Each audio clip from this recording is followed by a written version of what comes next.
টানা ৫ দিন ধরে ইসরায়েলে ক্ষেপণাস্ত্র আর ড্রোন হামলা চালিয়ে যাচ্ছে ইরান। সোমবার রাতে তেল আবিবকে লক্ষ্য করে ক্ষেপণাস্ত্র হামলা চালিয়েছে তেহরান। ইরান বলেছে তারা ইতিহাসের সবচেয়ে বড় ও তীব্র হামলা চালাতে যাচ্ছে। অপরদিকে তেল আবিব ও আশেপাশের এলাকায় মিসাইলের সাইরেন বাজতে শুরু করে।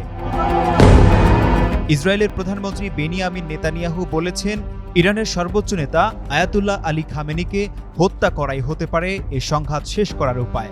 মার্কিন প্রেসিডেন্ট ডোনাল্ড ট্রাম্প সামাজিক মাধ্যমে হুঁশিয়ারি দিয়ে বলেছেন সবাইকে অবিলম্বে তেহরান ছাড়তে, কারণ তিনি চাইছেন না যে ইরান পারমাণবিক অস্ত্র অর্জন করুক।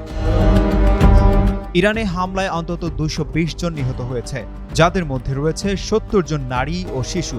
অপরদিকে ইরানে পাল্টা হামলায় ২০ জন মারা গেছে।